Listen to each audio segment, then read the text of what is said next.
पूछे कि हुआ क्या और हुआ कैसे और हुआ क्यों, बस ये 3 सवाल है पूछने के लिए। और कोई भी जिम्मेदार एक कुलपति हो तो ये सवाल तो वो 15 तारीख को ही पूछ लेता, लेकिन इंतजार में है कि कहीं रायसीना रोड से या क्या पता रेस कोर्स रोड से उनको अनुमति मिले कि वो सरकार सवाल करे अपने ही विद्यार्थियों से।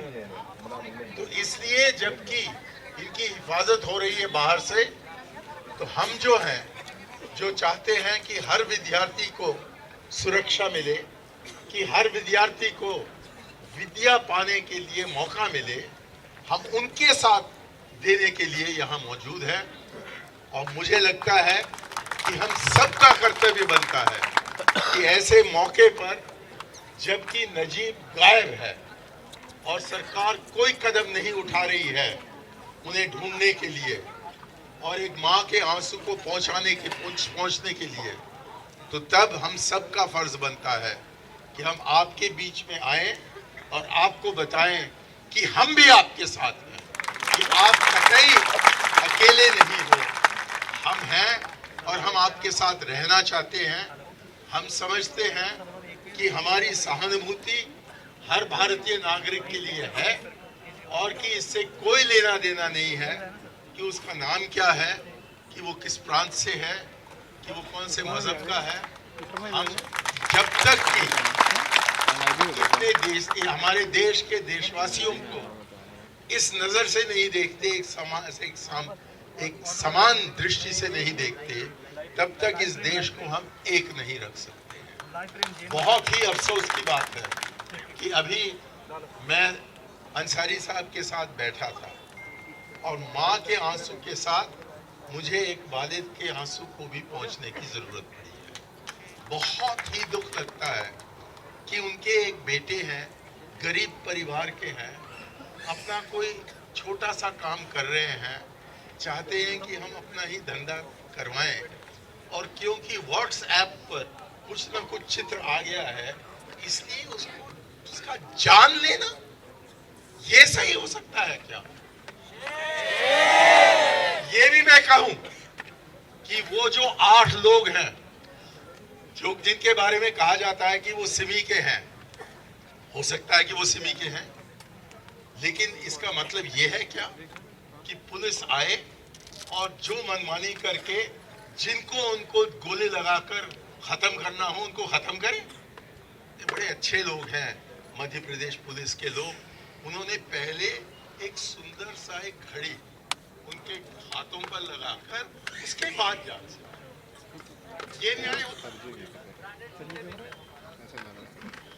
देखिए ये सब ऐसा हो रहा है कि अव्वल एक कौम को पकड़कर उस कौम पर जितनी जो भी वो कर सकते हैं उनको नीच दिखाने के लिए, उनको गैर भारतीय कहने के लिए वो प्रयास हो रहा है, बाहर भी हो रहा है और इस विश्वविद्यालय में भी हो चुका है। फिर एक प्रांत के लोग हैं कश्मीर, जो कि हम कहते हैं कि भारत का अटूट अंग है, और उस अटूट अंग के विद्यार्थी यहाँ आते हैं और उनके साथ ऐसा बर्ताव होता है कि जो भी उनके दिल में हो अलगापन का उसको बढ़ाया जाता है बजाय उसको कम करने का। और मुझे बहुत ही गर्व की बात है कि बस 5 गज मुझसे दूर पर कन्हैया कुमार खड़े हुए और इन्होंने हमारे देश के सारे विद्यार्थियों को दिखा दिया है और मेरे जैसे बुजुर्गों को भी दिखा दिया है कि कैसे एक आंदोलन को चलाना चाहिए, किस हिम्मत के साथ चलाना चाहिए और कौन से ऐसे शब्द हैं जिससे कि दिल पर एकदम लगे कि हाँ ये जैसा एक लीडर है तो भारत का भविष्य जो है वो उज्जवल है। बहुत बहुत खुशी हो रही है मुझे। मैंने कभी सोचा नहीं था, इसका कल्पना नहीं किया था कि एक दिन मुझको भी मौका मिलेगा कि मैं कन्हैया कुमार के छाये में खड़े होकर इनको आप अपना प्रतीक बनाइए। हम सब का दौर तो खत्म होने वाला है, लेकिन इनका अरसों तक चलेगा। और जब तक कि कन्हैया कुमार जैसे यहाँ के विद्यार्थी हैं, और अभी अभी प्रकाश करात साहब ने हमें बताया कि उनके दौर पर ही यहाँ जो स्टूडेंट्स यूनियन बना है, उन्होंने नहीं बनाया है, उन्होंने इसको स्थापित किया है। तो एक सीधा लाइन लगता है प्रकाश करात से लेकर कन्हैया कुमार तक कि हमारे नौजवान न्याय के लिए लड़ेंगे, और जो भी विषय हो उसको उठाकर उनकी मारपीट हो, या उनको जेल भेजा जाए, या वहां थाने में उनकी मारपीट हो, ये अपने सिद्धांतों पर खड़े रहेंगे। अपना लक्ष्य बिल्कुल साफ है, इस भारत को एक बनाने के लिए, यहाँ हमारा उत्थान होने के लिए। सबको ऐसा लगे कि हम भी इस देश के हैं और हमारा देश हमें पसंद करता है और हमें चाहता है। यही कहने के लिए कन्हैया भी खड़े हुए हैं और आप सब यहाँ मौजूद हैं। नजीब हमारा है, नजीब हमारा है क्योंकि वो मेरा अटूट अंग है, आप सबका अटूट अंग है। जो उसकी मारपीट हुई है, भारत माता की मारपीट हुई है, क्योंकि वो भारत माता के एक औलाद थे हैं, और उनको ढूंढ निकालना बहुत ही जरूरी है। मुझको थोड़ा बहुत दुख है कि अरविंद केजरीवाल जी को कहीं और जाना था, क्योंकि मैं ये कहना चाह रहा था कि दिल्ली में जो सरकार है, केंद्रीय सरकार, वो कहती है कि दिल्ली सरकार में वो क्षमता नहीं है कि पुलिस उनके नीचे आए, और कि पुलिस केंद्र सरकार के साथ रहनी चाहिए। तो जबकि आपने इस जिम्मेवारी को उठा लिया है कि कानून व्यवस्था का काम केंद्र सरकार की बनती है, तो वो केंद्र सरकार 21 दिन से क्या कर रही है? क्यों नहीं उन्होंने जांच करवाया? क्यों नहीं यहाँ आए और उन 14, 15, 16 जितने भी विद्यार्थी थे एबीवीपी के, उनको पकड़कर पूछा कि क्या हुआ, क्यों हुआ, कैसे हुआ? ये सवाल उनसे नहीं पूछते हैं और कहते हैं कि हम खोज कर रहे हैं। अरे कहाँ खोज कर रहे हो? ये दिल्ली के जो व्यवस्था है, कानून व्यवस्था, उसका देखभाल करने का काम आप ही का बनता है और किसी का नहीं बनता है, क्योंकि आप और किसी को करने ही नहीं देते हो। यदि अरविंद केजरीवाल के नीचे पुलिस होता तो नजीब तो अपने माँ के बाहों में बहुत दिन पहले वापस आ जाता, क्योंकि षड्यंत्र के साथ मोदी से लेकर सबसे छोटा कांस्टेबल तक सब जुड़े हुए हैं इस षड्यंत्र में। इसलिए किसी को नहीं पता है कि नजीब है कहाँ और कहाँ से उनको वापस ले आए। लेकिन नजीब का स्थान यहाँ है। नजीब को हमारे बीच में आज होना चाहिए था। यदि वो होते तो इस जलसे को कायम करने की जरूरत नहीं पड़ती, लेकिन वो हमारे पास नहीं है। उनकी खोज में है हम सब, और हमें पूरा विश्वास है कि वो हमें मिलेगा जिस दिन हमें न्याय मिलेगा।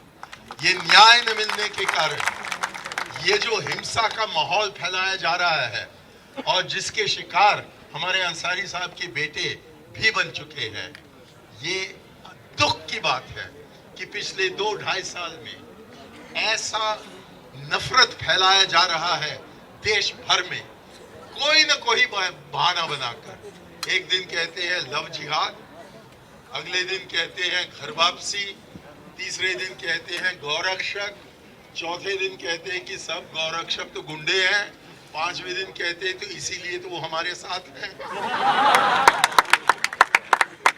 और इस देश का बोटी बोटी करने में लगे हैं ये भाजपा के लोग, और जो उनकी औलाद हैं ये एबीवीपी वाले।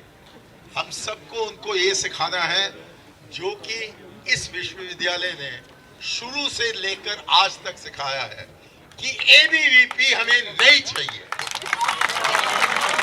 किसी को यहाँ से भगाना हो तो एबीवीपी को भगाना है, ताकि यहाँ पढ़ाई का माहौल बने, ताकि हिंसा का जो एक माहौल बना है वो खत्म हो, और कि हम सबको भाईचारे के साथ, प्योर मोहब्बत के साथ रहने का मौका हमें दिया जाए। ऐसा ही हुआ करता था मेरा विश्वविद्यालय दिल्ली यूनिवर्सिटी, जबकि मैं वहाँ पढ़ा 50-60 साल पहले। लेकिन अब जबकि मैं उस माहौल को देखता हूँ और आज का माहौल देखता हूँ, मुझे नहीं लगता है कि 50 साल पहले मैं वहाँ पढ़ा था। मुझको तो ऐसे लगता है कि सदियों पहले मैं वहाँ पढ़ा था, क्योंकि इतना फर्क आ गया है दिल्ली यूनिवर्सिटी में भी। और यहाँ भी प्रयास हो रहा है कि जो सांप्रदायिकता का भावना, जो नफरत का भावना, ये सब बढ़ाने के लिए काम कर रहे हैं। इसको वो राजनीति कह रहे हैं। हम कतई उनको जगह नहीं देंगे कि वो यहाँ आए, और जो हम सब भारतीय हैं, हमें एक से दूसरे को तकसीम करवाए, जैसे कि इन्होंने करवाया 1947 में। तो इसलिए माँ, आप बेफिक्र रहिए, हम सब आपके साथ हैं। और हम तब तक हमारा प्रयास हम नहीं छोड़ेंगे जब तक कि नजीब वापस न आए और आपके बगल में न आए और आपको अपने बाहों में लेकर वो आपके गले पर चुम्बन न दे, तब तक। और जहाँ तक कि अंसारी साहब, आप हैं, जो हम कर सकते हैं आपके लिए, बेटे को तो हम वापस नहीं ला सकते, लेकिन आपके आंसू को देखकर इतना दुख लग रहा है, इतना दिल टूट रहा है कि मैं कहूँ कि हम कुछ भी नहीं कर सकते हैं, तो तब भी हमारी सहानुभूति आपके साथ है। और हम चाहते हैं कि आप समझे कि हम सब आपकी औलाद हैं, ताकि एक लड़का जो चला गया है, जिसको मारा गया है, जान से मारा गया है, उसके बदले में आपको हम आपके परिवार के हैं और हम आपका साथ देंगे। कंधे से कंधे लगाकर न्याय के लिए हम लड़ेंगे। बहुत बहुत धन्यवाद। जय हिंद।